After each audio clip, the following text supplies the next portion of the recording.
أعوذ بالله من الشيطان الرجيم. بسم الله الرحمن الرحيم. وحشر لسليمان جنوده من الجن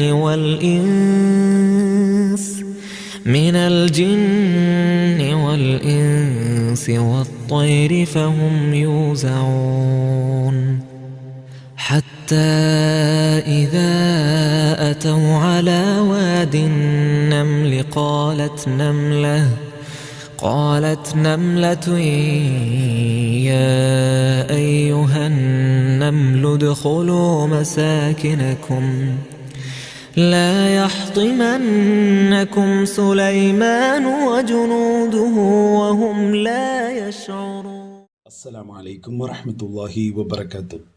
ഖുർആൻ പദം 1270 ദിവസത്തിലേക്ക് എല്ലാവരെയും ഹാർദമായി സ്വാഗതം ചെയ്യുന്നു. വിശുദ്ധ ഖുർആനിലെ 27-ാമത്തെ അധ്യായമായ സൂറത്തുൻ നംലിലെ 17-18 ആയത്തുകളാണ് ഇന്ന് പഠന വിധേയമാക്കുന്നത്. ക്ലാസ് ആരംഭിക്കുന്നതിനായി ആദരണീയനായ ഡോക്ടർ AI വിലായത്തുള്ള സാഹിബിനെ ക്ഷണിക്കുന്നു.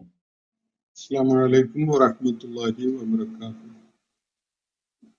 അഊദു ബില്ലാഹി മിനശ് ശൈത്വാനിർ റജീം. ബിസ്മില്ലാഹിർ റഹ്മാനിർ റഹീം. വഹുശിറ ലിസുലൈമാന ജുനൂദുഹു മിനൽ ജിന്നി വൽ ഇൻസി വത്ത്വയ്ർ ഫഹും യൂസഊൻ ഹത്താ ഇദാ അതൗ അലാ വാദിൻ നംൽ قالت نملة يا أيها النمل ادخلوا مساكنكم لا يحطمنكم سليمان وجنوده وهم لا يشعرون. صدق الله العلي العظيم. സൂറത്തു നംലിലെ 17-18 ആയത്തുകളാണ് ഞാൻ നിങ്ങളെ കേൾപ്പിച്ചിട്ടുള്ളത്. കഴിഞ്ഞ ദിവസം നമ്മൾ സൂറത്തുൻ നംലിൽ ദാവൂദ് അലൈഹിസ്സലാമിനെയും സുലൈമാൻ അലൈഹിസ്സലാമിനെയും പരാമർശിച്ചുകൊണ്ട് അള്ളാഹു ചില കാര്യങ്ങൾ വെളിപ്പെടുത്തുന്നത് കാണുകയുണ്ടായി. ദാവൂദിനും സുലൈമാനും നാം ജ്ഞാനം നൽകി അനുഗ്രഹിക്കുകയുണ്ടായി. അവരിരുവരും ആ സന്ദർഭത്തിൽ അള്ളാഹുവിനെ സ്തുതിച്ചുകൊണ്ട് അവന് പ്രകീർത്തനങ്ങൾ അർപ്പിക്കുകയായിരുന്നു എന്നാണ് അവിടെ ചൂണ്ടിക്കാണിക്കപ്പെട്ടത്. വിശ്വാസികളായ തന്റെ അടിയാറുകളുടെ കൂട്ടത്തില് തങ്ങൾക്ക് വളരെ വലിയ അനുഗ്രഹങ്ങൾ ചൊരിഞ്ഞ ഔദാര്യം ചെയ്ത അള്ളാഹുവിനാണ് സകല സ്തുതികളും എന്നാണ് ദാവൂദ് അലൈഹിസ്സലാമും സുലൈമാൻ അലൈഹിസ്സലാമും പറയുകയുണ്ടായത്. പിന്നീട് സുലൈമാൻ അലൈഹിസ്സലാം ദാവൂദ് അലൈഹിസ്സലാമിന്റെ അനന്തരാവകാശിയായിട്ട് രംഗത്ത് വന്നു. അദ്ദേഹം ജനങ്ങളോട് പറയുകയുണ്ടായത്, ജനങ്ങളെ, പക്ഷികളുടെ സംസാരം, അവരുടെ ഭാഷ എനിക്ക് പഠിപ്പിക്കപ്പെട്ടിരിക്കുന്നു, എനിക്കത് വശമുണ്ട്. അതുപോലെ എല്ലാ അനുഗ്രഹങ്ങളും പടച്ച തമ്പുരാൻ എനിക്ക് ചൊരിഞ്ഞു തന്നിട്ടുണ്ട്. തീർച്ചയായിട്ടും ഇതൊക്കെ തന്നെ അള്ളാഹുവിന്റെ മഹത്തരങ്ങളായ ഔദാര്യങ്ങളാകുന്നു, ഔദാര്യമായിട്ട് നൽകിയിരിക്കുന്ന അനുഗ്രഹങ്ങളാകുന്നു എന്നാണ് സുലൈമാൻ അലൈഹിസ്സലാം അള്ളാഹുവിനോട് കൃതജ്ഞത കാണിക്കുന്ന വിധത്തില് ജനങ്ങളോട് സംസാരിക്കുകയുണ്ടായത്. തുടർന്ന് ചില കാര്യങ്ങൾ കൂടി നമ്മൾ ഇന്ന് വായിച്ചു വെച്ച ആയത്തുകളിൽ സുലൈമാൻ അലൈഹിസ്സലാമിനെ ചരിത്രത്തിലെ ഏറ്റവും വേറിട്ട് നിൽക്കുന്ന വ്യതിരക്തനായ ഒരു വ്യക്തി, ഒരു പ്രവാചകൻ, ഒരു ഭരണാധികാരി ഒക്കെയാക്കി അദ്ദേഹത്തെ വേറിട്ട് നിർത്തുന്ന ചില കാര്യങ്ങൾ കൂടി സൂചിപ്പിക്കപ്പെടുകയാണ് ഇന്ന് നമ്മൾ വായിച്ചു വെച്ചിരിക്കുന്ന ആയത്തുകളിലായി. സുലൈമാൻ അലൈഹിസ്സലാം ഇസ്രായേൽ സമൂഹത്തിന്റെ ഫലസ്തീൻ ജെറുസലേം കേന്ദ്രമാക്കിക്കൊണ്ടുള്ള ആ കാലത്ത് നിലവിലുണ്ടായിരുന്ന ആ രാഷ്ട്രത്തിന്റെ അധിപനായി ലോകത്തെ മിക്കവാറും ജനവാസമുള്ള പ്രദേശങ്ങളെയൊക്കെ നിയന്ത്രിക്കുകയും സ്വാധീനത്തിൽ കൊണ്ടുവരികയൊക്കെ ചെയ്തുകൊണ്ടുള്ള സത്യത്തെയും നീതിബോധത്തെയും ധർമ്മത്തെയും അടിസ്ഥാനപ്പെടുത്തിക്കൊണ്ട് ഒരു ലോകക്രമം ഉണ്ടാക്കിയെടുത്ത വളരെ ശക്തനായ ഒരു ഭരണാധികാരിയും പടച്ചതമ്പുരാന്റെ അടുക്കൽ നിന്ന് പ്രത്യേകമായി മാർഗദർശനം ലഭിച്ചിട്ടുള്ള പ്രവാചകനുമൊക്കെയായിരുന്നു ദാവൂദ് അലൈഹിസ്ലാമിനെ പോലെ തന്നെ സുലൈമാൻ അലൈഹിസ്ലാം. സുലൈമാൻ അലൈഹിസ്ലാം പക്ഷേ അല്ലെങ്കിൽ അവരിരുവരും തന്നെ അവർക്ക് നൽകപ്പെട്ട ദൈവിക ഔദാര്യങ്ങളുടെയോ അനുഗ്രഹങ്ങളുടെയോ പേരിൽ അഹങ്കരിക്കുന്നവരോ താൻപോരിമ കാണിക്കുന്നവരോ ധിക്കാരികളായി മാറുന്നവരോ ഒന്നും ആയിട്ടില്ല. ഫിറഔനെ പോലെയോ അതുപോലെ ചരിത്രത്തിൽ കാണാൻ കഴിയുന്ന ചില കഥാപാത്രങ്ങളെ പോലെയോ ഒന്നും അവര് അഹന്തയോടെയും ധിക്കാരത്തോടെയും പെരുമാറുകയോ സംസാരിക്കുകയോ ചെയ്തിട്ടില്ല. അള്ളാഹുവിന് കൃതജ്ഞത രേഖപ്പെടുത്തിക്കൊണ്ട് വിനയാന്വിതരായിക്കൊണ്ട് ജനങ്ങൾക്ക് വേണ്ടി നിലക്കൊള്ളുകയാണ് അവർ ചെയ്തിട്ടുള്ളത് എന്നത് അവരുടെ ജീവിത സന്ദർഭങ്ങൾ, വളരെ ശ്രദ്ധേയമായ ചില സന്ദർഭങ്ങളിൽ അവര് എടുത്ത നിലപാടുകളും അവര് നടത്തിയ സംസാരവും ഒക്കെ തന്നെ വെളിപ്പെടുത്തുന്നുണ്ട്. ഇവിടെ സുലൈമാൻ അലൈഹി ഇസ്ലാമിന് അള്ളാഹുവിന്റെ ദൂതൻ എന്നുള്ള നിലക്കും ruling state of the world ആയി രംഗത്ത് വന്ന ആ ഘട്ടത്തിലെ ജെറുസലേം കേന്ദ്രമാക്കിക്കൊണ്ടുള്ള ആ രാഷ്ട്ര സംവിധാനത്തിന്റെ അധിപൻ എന്ന നിലക്കുമൊക്കെ അദ്ദേഹത്തിന്റെ ദൗത്യ നിർവഹണത്തിന് സഹായകമാവുന്ന വിധത്തില് അള്ളാഹു അദ്ദേഹത്തിനായിട്ട് ചെയ്തു കൊടുത്തിരുന്ന ചില പ്രത്യേകമായ അനുഗ്രഹങ്ങൾ ചൂണ്ടിക്കാണിക്കപ്പെടുകയാണ്. ഇന്ന് നമ്മൾ വായിച്ച ആയത്തുകൾ ശ്രദ്ധിക്കുക. വഹുശ്ർ അലി സുലൈമാന ജുനൂദുഹു മിനൽ ജിന്നി വൽ ഇൻസി വത്തൊയർ. സുലൈമാനു വേണ്ടി സംഘടിപ്പിക്കപ്പെടുകയുണ്ടായി. വഹുശ്ർ അലി സുലൈമാൻ. ഹുശ്റ എന്നുള്ളത് ഹഷറ എന്നതിന്റെ പാസീവ് കൺസ്ട്രക്ഷൻ ആണ്. മഹ്ഷർ എന്നുള്ള വാക്ക് ഇതിൽ നിന്നാണ് വരുന്നത്. ഒരുമിച്ച് കൂട്ടപ്പെട്ടു എന്നാണ്. ഓർഗനൈസ് ചെയ്തു, സംഘടിപ്പിക്കപ്പെട്ടു, ഇതൊക്കെയാണ് അതിന്റെ സൂചന. മഹ്ഷർ, പാരത്രിക ലോകത്ത് അള്ളാഹുവിന്റെ മുന്നിൽ ഹാജരാക്കപ്പെടുന്ന ആ ഒത്തുകൂടലിന് മഹ്ഷർ എന്നാണ് പറയാറുള്ളത്. അപ്പോ വഹുശ്ർ അലി സുലൈമാൻ, സുലൈമാനു വേണ്ടി സംഘടിപ്പിക്കപ്പെട്ടു എന്ന് പറഞ്ഞാൽ അള്ളാഹു അദ്ദേഹത്തിന് വേണ്ടി അതിന് സൗകര്യം ചെയ്തു കൊടുക്കുകയും അങ്ങനെ ഒരു സംവിധാനം അദ്ദേഹത്തിന്റെ ആസൂത്രണത്തിൽ സംഘടിപ്പിക്കപ്പെടുകയും ചെയ്തു എന്നാണ് സൂചിപ്പിക്കപ്പെടുന്നത്.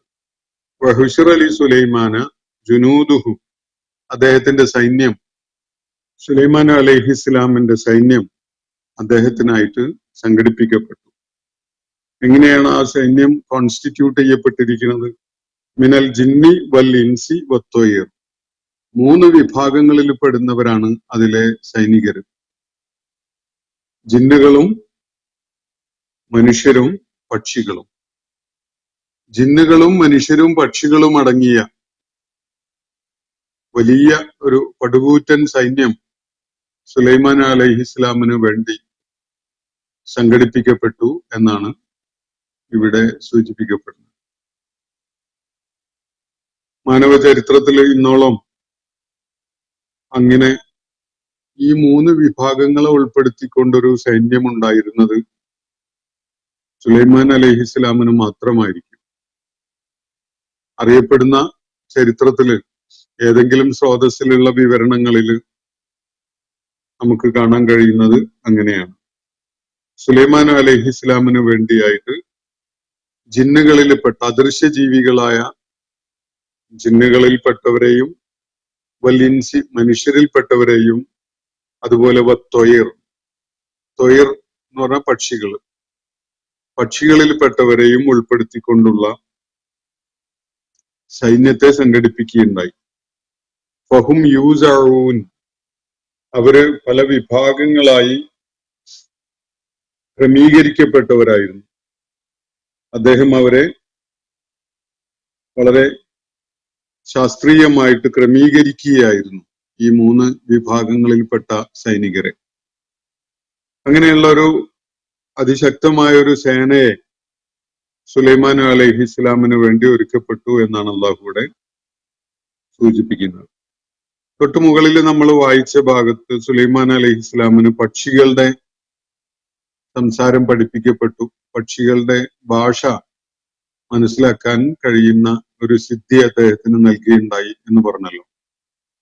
യഥാർത്ഥത്തിൽ ഈ പ്രപഞ്ചത്തിൽ മറഞ്ഞു കിടക്കുന്നതായ, മനുഷ്യന് പ്രാപ്യമല്ലാതെ കിടക്കുന്ന ധാരാളം സംഗതികളുണ്ട്. ഈ പ്രപഞ്ചത്തില് നമ്മുടെ ശ്രദ്ധയിൽ വന്നിട്ടില്ലാത്ത ഒരുപാട് സംവേദന സംവിധാനങ്ങളുണ്ട്.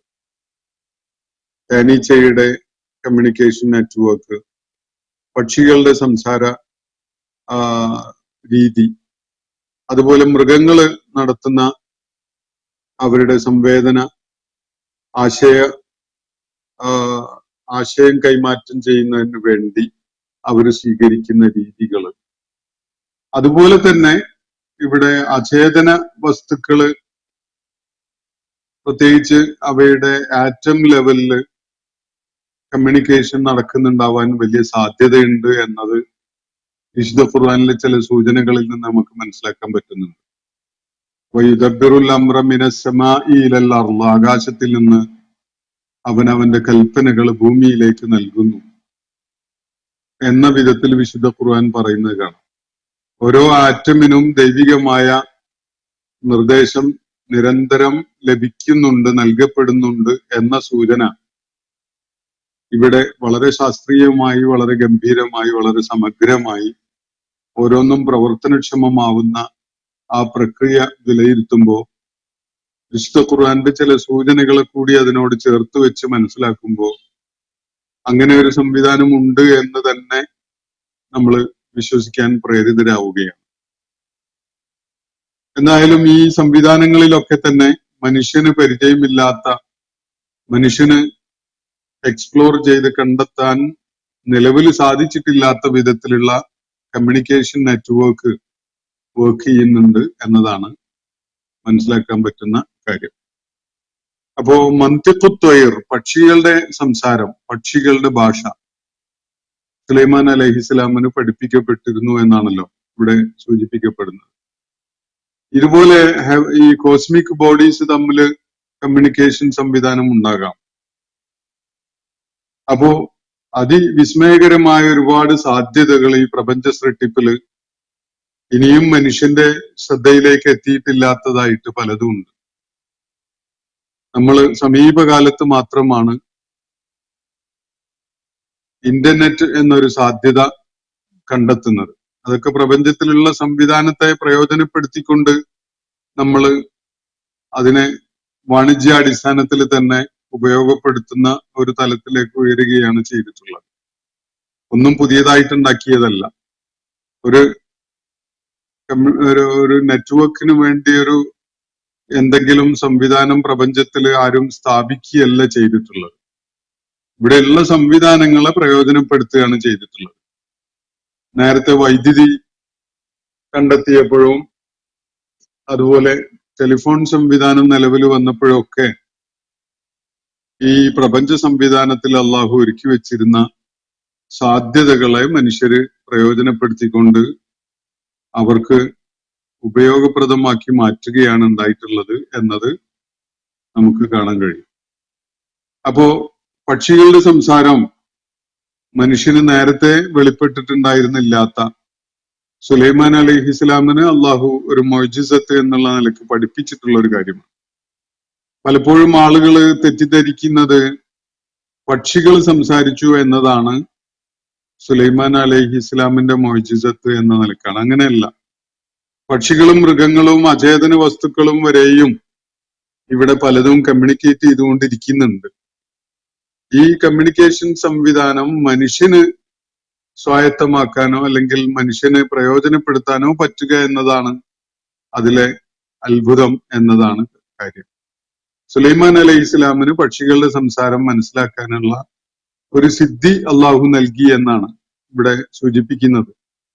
അപ്പോ മുഅ്ജിസത്ത് ഇവിടെ യഥാർത്ഥത്തില് പക്ഷികൾ സംസാരിച്ചു എന്നതല്ല, മറിച്ച് പക്ഷികളുടെ ഇവിടെ നിലവിലുണ്ടായിരുന്ന സംസാര രീതിയും അതിന്റെ ഭാഷാ സംവിധാനങ്ങളും അത് മനസ്സിലാക്കാനുള്ള ഒരു അറിവും കഴിവും സുലൈമാൻ അലൈഹി ഇസ്ലാമിന് നൽകപ്പെട്ടു എന്നതാണ് ദൈവികമായി അദ്ദേഹത്തിന് വിശിഷ്ടമായി നൽകപ്പെട്ടിട്ടുള്ള സിദ്ധി അല്ലെങ്കിൽ മുഅ്ജിസത്ത്.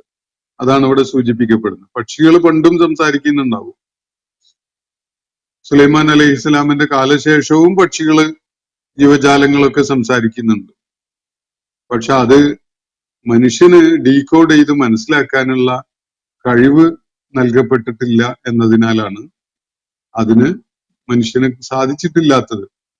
ഇനി സാധിക്കില്ല എന്നൊന്നുമല്ല, അത്രയും ശാസ്ത്രവും അന്വേഷണവും മനുഷ്യന്റെ ഗവേഷണങ്ങളും ഒക്കെ വികസിക്കുകയാണെങ്കിൽ അത്തരം സാധ്യതകളിലേക്കൊക്കെ മനുഷ്യന് എത്തിപ്പെടാനൊക്കെ സാധിച്ചെന്ന് വരും. ഞാനത് തള്ളിക്കളയുകയല്ല. സുലൈമാൻ അലൈഹി ഇസ്ലാമിന് പക്ഷെ ആ കാലഘട്ടത്തിലെ മനുഷ്യരുടെ സാധ്യതകൾക്കപ്പുറത്തായിട്ട് പക്ഷികളുടെ സംസാരം മനസ്സിലാക്കാനുള്ള ഒരു കഴിവ് നൽകപ്പെടുകയുണ്ടായി എന്നതാണ് വിശുദ്ധ ഖുർആൻ ഇവിടെ ചൂണ്ടിക്കാണിക്കുന്ന കാര്യം. അപ്പോ അതിനെ തുടർന്ന് ഇവിടെ പരാമർശിക്കപ്പെട്ട സംഗതി, അദ്ദേഹത്തിന് 3 വിഭാഗത്തിലുള്ള സൈനികരെ വിധേയപ്പെടുത്തി കൊടുക്കുകയുണ്ടായിട്ടുണ്ട്. ഒന്ന് ജിന്നുകളാണ്, അദൃശ്യ ജീവികളായ, നമുക്ക് അവയുടെ വേഗതയൊന്നും എസ്റ്റിമേറ്റ് ചെയ്യാൻ പോലും പറ്റാത്ത അത്രയും സാധ്യതയുള്ള ജീവികളാണ്, അദൃശ്യ ജീവികളാണ്. ജിന്ന് എന്ന് പറഞ്ഞാല് മറഞ്ഞു നിൽക്കുന്ന ജീവജീവികൾ, മനുഷ്യന് ദൃഷ്ടിഗോചരമല്ലാത്ത ചില സൃഷ്ടികളെ കുറിച്ചാണ് അള്ളാഹു സൂചിപ്പിക്കുന്നത്. ജിന്നുകൾ പലപ്പോഴും മനുഷ്യരുമായി ഇന്ററാക്ട് ചെയ്തു എന്ന് പറയുന്ന സന്ദർഭങ്ങളിലൊന്നും തന്നെ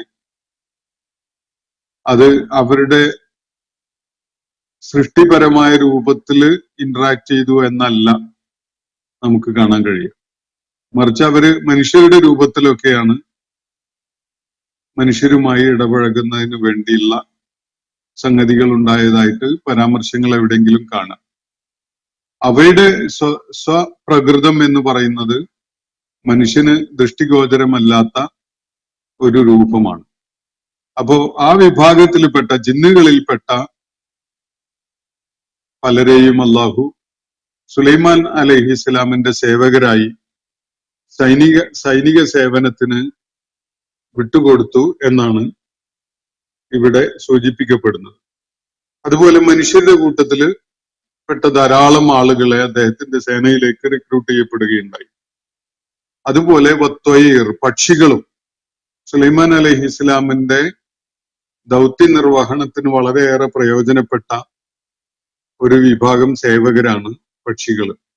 വിദൂര നാടുകളില് പറന്നുപോയി അവിടുത്തെ വിവരങ്ങളൊക്കെ കണ്ടെത്തി സുലൈമാൻ അലൈഹി ഇസ്ലാമിന് റിപ്പോർട്ട് ചെയ്യാനും അദ്ദേഹത്തിന്റെ സന്ദേശം അത്തരം വിദൂരങ്ങളായ പ്രദേശങ്ങളിലുള്ള ആളുകൾക്ക് കൊണ്ടുകൊടുക്കാൻ വേണ്ടിയൊക്കെ ഈ പക്ഷികളെ പ്രയോജനപ്പെടുത്തപ്പെട്ടിരുന്നു എന്നത് വിശുദ്ധ ഖുർആൻ തന്നെ വിവരിക്കുന്ന സുലൈമാൻ അലൈഹി ഇസ്ലാമിന്റെ പല ജീവിതാനുഭവങ്ങളുമായി ബന്ധപ്പെട്ടുകൊണ്ട് മനസ്സിലാക്കാൻ സാധിക്കും. അപ്പൊ ഈ 3 വിഭാഗങ്ങളിൽപ്പെട്ട സൈനികരെ സുലൈമാൻ അലൈഹി ഇസ്ലാമിന് വേണ്ടി ഒരുക്കപ്പെട്ടു. ഫഹും യൂസഊൻ, പല വിഭാഗങ്ങളും പ്രത്യേകതകളും ഒക്കെയുള്ള കമ്പനികളായിട്ടാണ് ഈ സൈനികരെ സജ്ജീകരിക്കപ്പെട്ടിരുന്നത് എന്നാണ് ഇവിടെ സൂചിപ്പിക്കപ്പെടുന്നത്. ഫഹും യൂസഊൻ, അവർ പല കാറ്റഗറികളായിട്ട്, പല വിഭാഗങ്ങളായിട്ട്, പല പ്രത്യേകതകളുള്ളവരും പല വിശിഷ്ടമായ അല്ലെങ്കിൽ പ്രത്യേകമായ ദൗത്യമുള്ളവരും ഒക്കെ ആയിട്ടാണ് ഇവരെ സംഘടിപ്പിക്കപ്പെട്ടിരുന്നത്, ഈ സൈനികരെ. അപ്പോ ഈ 3 വിഭാഗങ്ങളെ, ജിന്നുകളിലും മനുഷ്യരിലും പക്ഷികളിലും പെട്ട സേനാംഗങ്ങളെ ഉൾപ്പെടുത്തിക്കൊണ്ടുള്ള ഒരു പടുകൂറ്റൻ സൈന്യമാണ് സുലൈമാൻ അലൈഹിസ്സലാമിന്റെ സേവനത്തിനായിട്ട് രംഗത്തുണ്ടായിരുന്നത്. അപ്പൊ ഇവിടെ പരാമർശിക്കപ്പെട്ട ജിന്നും ത്വയ്റും ഇത് ചില ആധുനിക വ്യാഖ്യാതാക്കള് യാതൊരു അടിസ്ഥാനവും ഇല്ലാത്ത വിധത്തില്, ന്യായവും ഇല്ലാത്ത വിധത്തില് മനുഷ്യരിൽ തന്നെ പെട്ട ചിലരാണ്, ചില വിഭാഗങ്ങളാണ് എന്ന് വ്യാഖ്യാനിക്കുന്നത് കാണാം. ജിന്ന് എന്നത് ഒരു ഗോത്രവർഗത്തെ പരാമർശിച്ചുകൊണ്ടുള്ളതാണ്. ത്വയ്റ് എന്നത് അശ്വഭടന്മാരെ പരാമർശിച്ചുകൊണ്ടുള്ള ഒരു പ്രയോഗമാണ് എന്നൊക്കെയാണ് അവര് സൂചിപ്പിക്കുന്നത്. യഥാർത്ഥത്തിൽ അങ്ങനെ അതിനെ ലളിതമായി വ്യാഖ്യാനിച്ച് വിശദീകരിച്ച് മുന്നോട്ട് പോകുന്ന ആളുകള് ഒരുപക്ഷെ അള്ളാഹുവിന്റെ പ്രവാചകന്മാർക്ക് നൽകിയിട്ടുള്ള മുഅ്ജിസാത്തുകളില് വേണ്ടത്ര വിശ്വാസം ഇല്ലാത്തവരാവാനാണ് സാധ്യത. സാധാരണ രീതിയിൽ നമ്മൾ പ്രകൃതിപരം, സ്വാഭാവികം എന്നൊക്കെ പറയുന്ന രീതിയിലല്ലാത്ത ചില കാര്യങ്ങള്, ചില കഴിവുകളും സാധ്യതകളും ഒക്കെ പ്രവാചകന്മാർക്ക് നൽകപ്പെട്ടിട്ടുണ്ട്. അതിനെയാണ് നമ്മൾ മുഅ്ജിസാത്തുകൾ എന്ന് പറയുന്നത്. അവർ കാണിക്കുന്ന അമാനുഷ്യ കൃത്യങ്ങള്, അമാനുഷ്യ കാര്യങ്ങള് എന്ന നിലക്ക്. അപ്പോ ഇവിടെ ഭാഷാപരമായി തന്നെ പരിശോധിക്കുമ്പോ അൽ ജിന്ന്, അൽ ഇൻസ്, അത്വയ്ർ, ഈ മൂന്ന് പദങ്ങള് ഒരു കാരണവശാലും ഇവർ പറയുന്ന വിധത്തില് മനുഷ്യരിൽ തന്നെ പെട്ട ഒരു ഗോത്രവർഗക്കാരാണ് ജിന്ന്. അതുപോലെ അതിവേഗതയിൽ പറക്കുന്ന പോലെ സഞ്ചരിക്കാൻ കഴിയുന്ന അശ്വഭടന്മാരാണ് ത്വയ്ർ എന്നൊക്കെ പറയുന്നത്.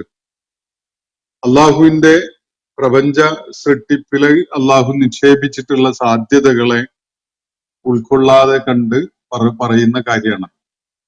ഇപ്പോ പക്ഷികൾ എന്നിവിടെ സൂചിപ്പിച്ചത് വേഗത, അതിവേഗതയിൽ ചിലയിടത്ത് എത്താൻ കഴിയുന്നവര് എന്നുള്ള നിലക്കാണല്ലോ സുലൈമാൻ അലൈഹി ഇസ്ലാമിന് അവരുടെ സേവനം അള്ളാഹു നൽകിയിട്ടുള്ളത്. എന്നാൽ മനുഷ്യന് തന്നെ ശാസ്ത്രീയവും സാങ്കേതിക വിദ്യാപരവും ഒക്കെ ആയിട്ടുള്ള സാധ്യതകളെ ഇന്ന് പ്രയോജനപ്പെടുത്തിയിട്ട് ഈ പക്ഷികളെക്കാളൊക്കെ എത്രയോ വേഗതയിൽ ആശയങ്ങൾ കമ്മ്യൂണിക്കേറ്റ് ചെയ്യാൻ കഴിയുന്ന ഒരു കാര്യവും സാധനങ്ങൾ എത്തിക്കാനുള്ള കഴിവും ഒക്കെ ഇതിനകം മനുഷ്യർ നേടിക്കഴിഞ്ഞിട്ടുണ്ട്. അതിൽ യാതൊരു അവിശ്വസനീയതയും അടങ്ങിയിട്ടില്ല. യഥാർത്ഥത്തിൽ അള്ളാഹു കാലങ്ങൾക്ക് മുമ്പ് തന്നെ ഇത് സുലൈമാൻ അലൈഹി ഇസ്ലാമിന് സാധ്യമാക്കി എന്നേ ഉള്ളൂ. പിന്നീട് എത്രയോ വേഗത, ഇതിനേക്കാളൊക്കെ എത്രയോ വേഗതയുള്ള വാഹനങ്ങൾ കണ്ടെത്താന്, നിർമ്മിക്കാനും വ്യാവസായിക അടിസ്ഥാനത്തിൽ അവയെ മാനുഫാക്ചർ ചെയ്യാനൊക്കെ മനുഷ്യന് കഴിവ് നേടിയിട്ടുണ്ട്. അപ്പൊ ഇത് പ്രപഞ്ചത്തിൽ അള്ളാഹു വെച്ചിട്ടുള്ള സാധ്യത തന്നെയാണ്. സുലൈമാൻ അലൈഹി ഇസ്ലാമിന്റെ കാലഘട്ടത്തില് അത് മനുഷ്യന് ആർജിക്കാൻ പറ്റിയിട്ടില്ല എന്നേ ഉള്ളൂ. അതുകൊണ്ടാണത് നൽകപ്പെടുമ്പോ, അങ്ങനെ ഒരു കഴിവ് നൽകപ്പെടുമ്പോ സുലൈമാൻ അലൈഹി ഇസ്ലാമിന് അത് മുഅ്ജിസത്തായിട്ട്, വളരെ അമാനുഷ്യമായ ഒരു കാര്യമായിട്ട് ബാക്കിയുള്ളവർക്ക് അനുഭവപ്പെടുന്നത്. അപ്പൊ അതിൽ അവിശ്വസനീയമായിട്ട് യാതൊന്നുമില്ല.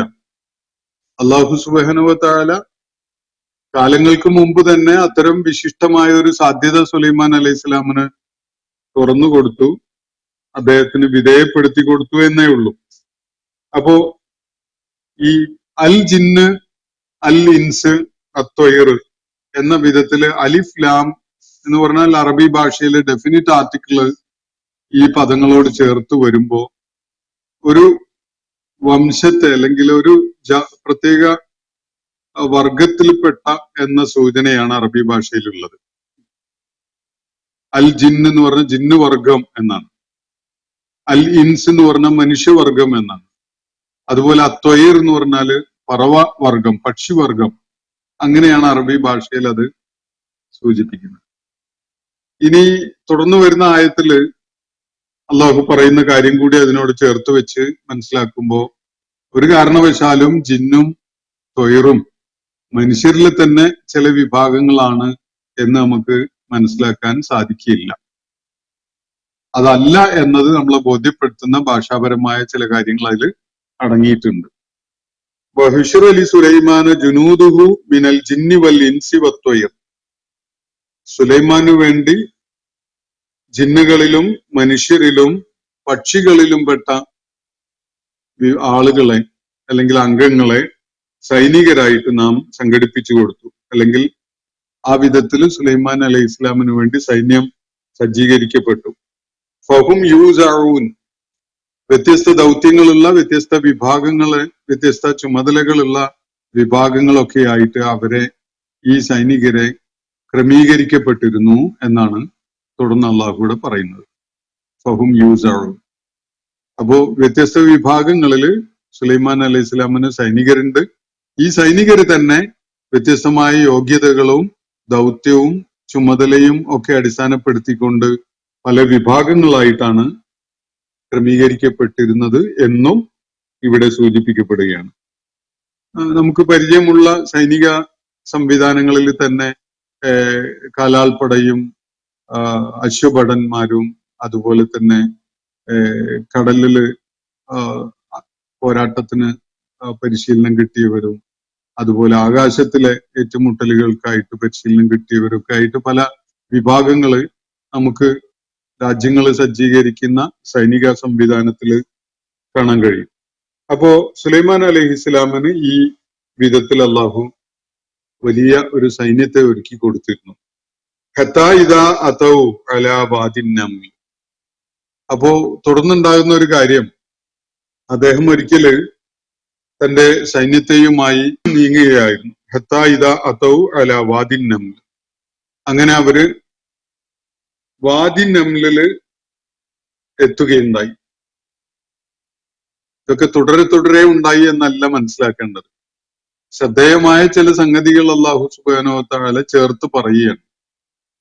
ഈ 3 വിഭാഗങ്ങളും അടങ്ങിയ ഒരു പടുകൂറ്റൻ സൈന്യം നൽകിയ ഉടനെ സുലൈമാൻ അലൈഹി ഇസ്ലാം അവരെയൊക്കെ നയിച്ചുകൊണ്ട് ഒരു വാദി നംലിലൂടെ അങ്ങനെ അങ്ങ് സഞ്ചരിച്ചു അല്ലെങ്കിൽ മാർച്ച് ചെയ്തു എന്നൊന്നുമില്ല. സുലൈമാൻ അലൈഹി ഇസ്ലാം തന്റെ ദൗത്യ നിർവഹണത്തിന്റെ ഭാഗമായി സൈന്യവുമായിട്ട് പോകുന്ന ഘട്ടത്തില് വാദി നംല് എന്ന് പരാമർശിക്കപ്പെടുന്ന ഈ പ്രദേശത്തു കൂടി പോവാനിടയായി. ഇതാണ് ഇവിടെ സൂചിപ്പിക്കപ്പെടുന്ന കാര്യം. ഹത്താ ഇദാ അതൗ അലാ വാദി നംല്. നംല് എന്ന് പറഞ്ഞ ഉറുമ്പാണ്. അന്നംല് എന്ന് പറഞ്ഞ ഉറുമ്പ് വർഗം, ആ വിഭാഗം. അപ്പോ വാദി നംല് എന്ന് പറഞ്ഞ ഉറുമ്പുകളുടെ താഴ്വര. ഉറുമ്പുകള് പല വിധത്തിലുള്ളത് ഉണ്ടാവാം. ഉറുമ്പുകള് കൂടുതലായിട്ട് കാണപ്പെടുന്ന ഒരു താഴ്വര, അതിനെയാണ് ഇവിടെ പരാമർശിക്കുന്നത് വാദി നംല് എന്നാണ്. ഉറുമ്പുകളുടെ താഴ്വരയിലൂടെ അദ്ദേഹം സൈന്യവുമായിട്ട് കടന്നു പോകാൻ സാഹചര്യമുണ്ടായി. അപ്പോ ഖാലത്ത് നംലത്തുൻ. അപ്പോ ഒരു ഉറുമ്പ് പറയുകയുണ്ടായി, യാ അയ്യുഹൻ നംലു, ഉറുമ്പ് സമൂഹമേ, ഉറുമ്പുകളെ, ഉദ്ഖുലൂ മസാക്കിനക്കും, നിങ്ങൾ നിങ്ങളുടെ ഭവനങ്ങളിലേക്ക് കയറി കൂടിക്കോളൂ, നിങ്ങളുടെ താവളങ്ങളിലേക്ക് അല്ലെങ്കിൽ നിങ്ങളുടെ മാളങ്ങളിലേക്ക് കയറിക്കോളൂ. ലാ യഹ്തിമന്നക്കും സുലൈമാനു വജുനൂദുഹു, സുലൈമാനും അദ്ദേഹത്തിന്റെ സൈന്യവും നിങ്ങളെ ചവിട്ടി ഞെരിക്കാതിരിക്കട്ടെ. വഹും ലാ യശൂറൂൻ, അവരറിയാതെ, അതിനെക്കുറിച്ച് നിങ്ങളുടെ സാന്നിധ്യത്തെക്കുറിച്ച് ബോധമില്ലാതെ, ബോധമുള്ള വിധത്തിൽ സുലൈമാനും സൈന്യവും നിങ്ങളെ ചവിട്ടി ഞെരിക്കാൻ ഒരുങ്ങുകയില്ല. അത്രയും സുലൈമാൻ അലൈഹി ഇസ്ലാം അക്കാര്യത്തിൽ ശ്രദ്ധയുള്ളവനാണ് എന്നതാണ് സൂചന. അറിയാതെ നിങ്ങളുടെ താവളത്തിലൂടെ അവർ മാർച്ച് ചെയ്യുമ്പോൾ നിങ്ങളെ ചവിട്ടി ഞെരിക്കാതിരിക്കട്ടെ, അതുകൊണ്ട് നിങ്ങൾ എല്ലാവരും വേഗം നിങ്ങളുടെ മാളങ്ങളിൽ കയറി കഴിഞ്ഞോളൂ, സുരക്ഷിതരായിക്കോളൂ എന്നാണ് ഉറുമ്പുകളുടെ കൂട്ടത്തിൽ ഒരു ഉറുമ്പ് ബാക്കി ഉറുമ്പുകളോടായിട്ട് വിളിച്ചു പറയുന്നത്, നിർദ്ദേശിക്കുന്നത്. അപ്പോ ഉറുമ്പുകളുടെ സംസാരം പക്ഷികളുടേതുപോലെ മൃഗങ്ങളുടെ സംസാരവും സുലൈമാൻ അലൈഹി ഇസ്ലാമിന് അള്ളാഹു പഠിപ്പിച്ചു കൊടുത്തിട്ടുണ്ടായിരുന്നു. ഉറുമ്പുകളുടെ സംസാരം സുലൈമാൻ അലൈഹി ഇസ്ലാമിന് കേൾക്കാൻ അവസരം ഉണ്ടായി. അതിന്റെ ബാക്കി കഥ തുടർന്നുള്ള ആയത്തുകളിൽ പറയുന്നുണ്ട്. ഞാൻ അതിലേക്ക് ഇപ്പോ കടക്കുന്നില്ല. അപ്പൊ ഇവിടെ പറയുന്നത്, സുലൈമാൻ അലൈഹി ഇസ്ലാം തന്റെ വിവിധ വിഭാഗങ്ങളിൽപ്പെട്ട സേനാംഗങ്ങളെയുമായിട്ട് ഒരു താഴ്വരയിലൂടെ, വാദി നംല് എന്നാണ് ആ താഴ്വരയെ ഇവിടെ പരാമർശിക്കുന്നത്, ഉറുമ്പുകളുടെ താഴ്വര. ആദ്യകാല മുഫസ്സിറുകൾ സൂചിപ്പിക്കുന്നത് പഴയ ഷാം രാഷ്ട്രത്തിന്റെ, എന്ന് പറഞ്ഞാൽ സുലൈമാൻ അലൈഹി ഇസ്ലാമിന്റെ നിയന്ത്രണത്തിൽ ഉണ്ടായിരുന്ന ഭൂപ്രദേശത്തിലുള്ള ആ രാഷ്ട്രം, ഷാം രാഷ്ട്രത്തിന്റെ, ഇന്നത്തെ സിറിയ ഒക്കെ അടങ്ങുന്ന പ്രദേശമാണ്. അവിടെയുള്ള ഒരു പ്രത്യേക താഴ്വര, അത് ഉറുമ്പുകളുടെ ആധിക്യം കാരണമായിട്ട് ഉറുമ്പുകളുടെ താഴ്വര എന്ന വിധത്തില് പരാമർശിക്കപ്പെട്ടിരുന്നു. ആ വിധത്തിലാണ് ആളുകള് ആ താഴ്വരയെ പരാമർശിക്കാറുണ്ടായിരുന്നത് എന്ന വിധത്തിലുള്ള ഒരു വിശദീകരണം അബ്ദുല്ലാഹിബ്നു അബ്ബാസ് റളിയല്ലാഹു അൻഹുമ പോലെയുള്ള ആളുകൾ നൽകുന്നുണ്ട്. ആ വിവരണത്തിന് വലിയ സാധ്യതയും സാങ്കത്യവും ഒക്കെ ഉണ്ട്. അപ്പൊ ഉറുമ്പുകൾ വളരെ കൂടുതലുള്ള ഷാമിലെ, സിറിയയിലെ ഒരു താഴ്വര എന്ന് നമുക്ക് അതിനെ സ്വീകരിക്കാം തത്വത്തിൽ. അപ്പോ അങ്ങനെ ഒരു താഴ്വരയിലൂടെ സൈന്യവുമായിട്ട് സുലൈമാൻ അലൈഹിസ്സലാം കടന്നു പോകുമ്പോ ഉറുമ്പുകളുടെ കൂട്ടത്തിൽ ഒരു ഉറുമ്പ് പറഞ്ഞു എന്നാണ് ഇവിടെ പറയുന്നത്, ഖാലത്ത് നംലത്തുൻ. അപ്പൊ ഇവിടെ ഒരു വർഗത്തെ പരാമർശിച്ചപ്പോ അന്നംല് എന്ന് പറഞ്ഞു. അതിൽപ്പെട്ട ഒരാള് എന്ന് സൂചിപ്പിക്കാൻ വേണ്ടി അള്ളാഹുവിടെ ഖാലത്ത് നംലത്തുൻ എന്നാണ് പറഞ്ഞിട്ടുള്ളത്. ഉറുമ്പുകളുടെ കൂട്ടത്തിൽ ഒന്ന്. അത് ഫീമെയിൽ കാറ്റഗറിയിൽ പെടുന്നതാവണം. ആ പ്രയോഗം അങ്ങനെയാണ് സൂചിപ്പിക്കുന്നത്. അപ്പൊ ഒരു ഉറുമ്പ്, ഒരു പെണ്ണുറുമ്പ് വിളിച്ചു പറഞ്ഞു. ഇവിടെ മനസ്സിലാക്കേണ്ട ഒരു കാര്യം, ഈ നംല് എന്ന വാക്ക് ചില നമ്മുടെ കാലഘട്ടത്തിലെ ചില വ്യാഖ്യാതാക്കള്, മൊയ്ജിസത്തുകളിൽ അവിശ്വാസം കാണിക്കുന്ന വ്യാഖ്യാതാക്കൾ ഒരു ഗോത്രത്തിന്റെ പേരാണ്. അവര് ബനു നംല് എന്നാണ് അറിയപ്പെടുന്നത്. അവരിൽപ്പെട്ട ഒരാള് ആണ് വിളിച്ചു പറഞ്ഞത് എന്ന നിലക്ക് വിശദീകരിക്കുന്നത് കാണാം. യഥാർത്ഥത്തില് കെൽബ്, അസദ് എന്നൊക്കെ അറബികളുടെ ഇടയിലുള്ള ചില ഗോത്രങ്ങളുടെ പേരാണ്. അൽ കെൽബ്, അൽ അസദ് എന്നൊക്കെ. അപ്പോ പക്ഷെ അവരിൽ ഒരാളെ പരാമർശിക്കുമ്പോ കാല കെൽബുൻ എന്ന് പറയില്ല. കെൽബ് എന്നുള്ളത് അതിന്റെ ഭാഷാപരമായ അർത്ഥം നായ എന്നാണ്. അൽ കെൽബ് എന്നുള്ളത് ഒരു ഗോത്രത്തിന്റെ പേരായിട്ട് അറിയപ്പെടുന്നുണ്ട്. അതുപോലെ തന്നെ അൽ അസദ്, അസദ് എന്ന് പറഞ്ഞ സിംഹം എന്നാണ്. പക്ഷെ അതൊരു ഗോത്രത്തിന്റെ പേരായിട്ട് ഉണ്ടായിരുന്നത്. അതിൽപ്പെട്ട ഒരാളെ പരാമർശിക്കാൻ വേണ്ടി സിംഹം പറഞ്ഞു അല്ലെങ്കിൽ നായ പറഞ്ഞു എന്ന് പറയാറില്ല. മറിച്ച് അയാളുടെ പേരോ അല്ലെങ്കിൽ അയാളെ പേഴ്സണലൈസ് ചെയ്തുകൊണ്ടുള്ള ഒരു പ്രയോഗമേ ഉണ്ടാവുകയുള്ളൂ. അതല്ലാത്ത നിലക്ക് കാല കൽബുൻ എന്ന് പറഞ്ഞാൽ ഒരു നായ പറഞ്ഞു, പട്ടി പറഞ്ഞു എന്നേ അതിനർത്ഥം ഉണ്ടാവുള്ളൂ. ഇവിടെയും അങ്ങനെ തന്നെയാണ് മനസ്സിലാക്കപ്പെടാൻ സാധിക്കുന്നത്. കാലത്ത് നംലത്തുൻ എന്ന് പറഞ്ഞാല് നംല് ഗോത്രത്തിലെ ഒരാള് പറഞ്ഞു എന്നല്ല, മറിച്ച് ഒരു ഉറുമ്പ്, ഒരു ഫീമെയിൽ കാറ്റഗറിയിൽപ്പെട്ട ഒരു ഉറുമ്പ് പറഞ്ഞു എന്നാണ് അതിന്റെ അർത്ഥം. മറിച്ച് വരൂല. നംല് ഗോത്രത്തിലെ ഒരു അംഗം പറഞ്ഞു എന്ന് അതിന് പറയുകയില്ല. അങ്ങനെ ആർട്ടിക്കിൾ ഇല്ലാതെയോ അല്ലെങ്കിൽ പേഴ്സണലൈസ് ചെയ്യാതെയോ അങ്ങനെ ഒരു നായ പറഞ്ഞു, സിംഹം പറഞ്ഞു, ഉറുമ്പ് പറഞ്ഞു എന്ന നിലക്ക് ആ ഗോത്രത്തിലെ ഒരു അംഗത്തെ പരാമർശിച്ചുകൊണ്ട് പറയുകയില്ല അറബി ഭാഷയിൽ. അതുകൊണ്ട് തന്നെ ഈ വ്യാഖ്യാനം ഒരു വളരെ അവരുടെ ഒരു ഭാവനാസങ്കല്പത്തിന്ന് ഉരുത്തിരിഞ്ഞിട്ടുള്ള ഒരു വിശദീകരണം മാത്രമാണ്. അങ്ങനെ സുലൈമാൻ അലൈഹിസ്സലാം ഉറുമ്പുകളുടെ താഴ്വരയിലൂടെ അദ്ദേഹത്തിന്റെ സൈന്യവുമായിട്ട് മാർച്ച് ചെയ്യുമ്പോൾ കൂട്ടത്തില് അവിടെ ഉണ്ടായിരുന്ന ഉറുമ്പുകളുടെ കൂട്ടത്തിൽ ഒരു ഉറുമ്പ് കാലത്ത് നംലത്തുൻ, ഒരു ഉറുമ്പ് ഒരു മുന്നറിയിപ്പ് കൊടുത്തു കൂടെ ഉണ്ടായിരുന്ന ബാക്കി ഉറുമ്പുകൾക്ക്. യാ അയ്യുഹൻ നംലു ഉദ്ഖുലൂ മസാക്കിനക്കും, ഉറുമ്പുകളെ നിങ്ങളുടെ താവളങ്ങളിൽ, നിങ്ങളുടെ മാളങ്ങളിൽ കയറി കൂടിക്കോളും. ലാ യഹ്തിമന്നക്കും സുലൈമാനു വജുനൂദുഹു, സുലൈമാനും അദ്ദേഹത്തിന്റെ സൈന്യവും നിങ്ങളെ ചവിട്ടി ഞെരിക്കാൻ ഇടവരാതിരിക്കട്ടെ, നിങ്ങളെ ചവിട്ടി പൊട്ടിച്ചു കളയാതിരിക്കട്ടെ എന്നാണ് ഇവിടെ പറയുന്നത്. അവരുടെ പാദരക്ഷകൾക്ക് അടിയിൽ നിങ്ങളെ അവര് തിരുമ്മി പോവാതെ അല്ലെങ്കിൽ ചവിട്ടി ഞെരിച്ചു പോവാതിരിക്കട്ടെ എന്നാണ് സൂചന. വഹും ലാ യശൂറൂൻ, അറിയാതെ കണ്ട്, അറിഞ്ഞുകൊണ്ട് അവര് ചെയ്യില്ല, അറിയാതെ കണ്ട് നിങ്ങളുടെ താഴ്വരയിലൂടെ കടന്നു പോകുമ്പോ നിങ്ങളെ അവര് ചവിട്ടി ഞെരിക്കാതിരിക്കട്ടെ. അതുകൊണ്ട് വേഗം സുരക്ഷിതത്വത്തിന് വേണ്ടി നിങ്ങൾ താവളത്തിൽ കയറണം, നിങ്ങളുടെ മാളങ്ങളിൽ കയറി കൂടണം എന്നാണ് ഉറുമ്പുകളിൽ ഒരു ഉറുമ്പ് ബാക്കി ഉറുമ്പുകൾക്കായിട്ട് താക്കീത് നൽകുന്നത്, മുന്നറിയിപ്പ് നൽകുന്നത്. ഈ സംഭവത്തില് പലതും ബൈബിളിൽ പരാമർശമില്ല. ഈ ഉറുമ്പുകളുടെ താവളത്തിലൂടെ കടന്നുപോയ സംഗതി ബൈബിളിൽ ഒരു സൂചനയുള്ളതായിട്ടാണ് ചില സ്രോതസ്സുകളിൽ കാണാൻ പറ്റിയിട്ടുള്ളത്. സുലൈമാൻ അലൈഹിസ്സലാം ഉറുമ്പുകളുടെ താവളത്തിലൂടെ കടന്നു പോകുമ്പോൾ അദ്ദേഹത്തിന്റെ വിശിഷ്ടമായ പല കഴിവുകളുടെയും അദ്ദേഹത്തിന് നൽകപ്പെട്ടിരുന്ന പല അനുഗ്രഹങ്ങളുടെയും പേരിൽ വലിയ അഹങ്കാരം കാണിച്ചുകൊണ്ട് സംസാരിച്ചു. അത് കേട്ട് ഉറുമ്പ് പറഞ്ഞു, സുലൈമാന് താങ്കളുടെ ഉത്ഭവത്തെ കുറിച്ച് വല്ലതും അറിയുമോ? താങ്കൾ എങ്ങനെയാണ് സൃഷ്ടിക്കപ്പെട്ടിട്ടുള്ളത്? ഒരു ശുക്ലകണത്തിൽ നിന്നാണ്, വളരെ നിസ്സാരമായ ഒരു തന്തുവിൽ നിന്നാണ് താങ്കൾ സൃഷ്ടിക്കപ്പെട്ടിട്ടുള്ളത് എന്നറിയാമോ എന്ന് ഉറുമ്പ് ചോദിച്ചു. അപ്പോ ഉറുമ്പ് സുലൈമാൻ അലൈഹിസ്സലാം വല്ലാതെ തന്റെ അഹങ്കാരത്തിന്റെ പേരിൽ വല്ലാതെ നാണിച്ചു പോയി എന്നൊക്കെയുള്ള ഒരു വിവരണം അവിടെ കാണാൻ സാധിക്കും.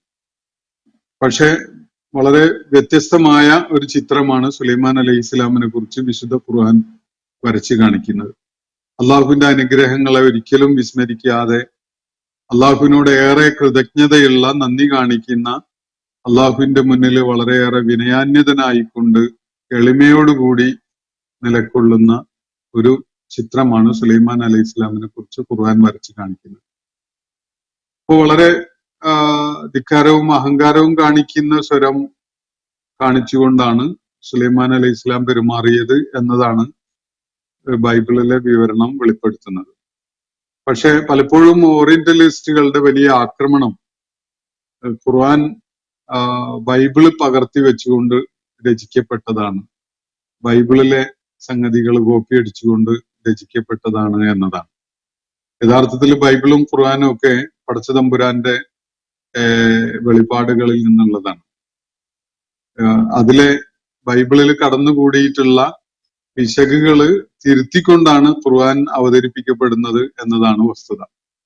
ബൈബിളിൽ അള്ളാഹു വിവരിച്ചിട്ടുള്ള സംഭവങ്ങളില് പല ഘട്ടങ്ങളിലായിട്ട് കടന്നുകൂടിയിട്ടുള്ള പിശകുകളെ തിരുത്തിക്കൊണ്ട് ശരിയായ കഥാകഥനമാണ് വിശുദ്ധ ഖുർആൻ നിർവഹിക്കുന്നത് എന്നതാണ് വസ്തുത. ഒരിക്കലും തന്നെ ബൈബിളിനെ പകർത്തി എഴുതുന്ന ഒരു പണിയാണ് ഖുർആന്റെ രചന അതിൽ നടന്നിട്ടുള്ളത് എങ്കിൽ, ഇങ്ങനെ സുലൈമാൻ അലൈഹി ഇസ്ലാമിന്റെ കഥയിലായാലും യൂസുഫ് അലൈഹി ഇസ്ലാമിന്റെ കഥയിലായാലും അതുപോലെ പല പ്രവാചകന്മാരുടെ, നൂഹ് അലൈഹി ഇസ്ലാം, ലൂത്ത് അലൈഹി ഇസ്ലാം തുടങ്ങിയ പ്രവാചകന്മാരുടെ സംഭവങ്ങൾ വിവരിക്കുന്നതിലായാലും അവിടെയൊക്കെ ബൈബിളിൽ കടന്നുകൂടിയിട്ടുള്ള പല അബദ്ധങ്ങളെയും തിരുത്തിക്കൊണ്ടാണ് വിശുദ്ധ ഖുർആൻ ആ കഥകൾ വിവരിക്കുന്നത് എന്നത് തന്നെ വെളിപ്പെടുത്തുന്നത് ഈ രണ്ട് ദൈവിക ഗ്രന്ഥങ്ങളുടെയും സ്രോതസ് ഒന്ന് തന്നെയാണ്.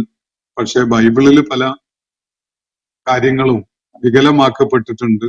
അതിലെ തെറ്റുകൾ തിരുത്തിക്കൊണ്ടാണ് ഖുർആൻ ഈ കഥകൾ നമുക്ക് വിവരിച്ചു തരുന്നത് എന്നതാണ്.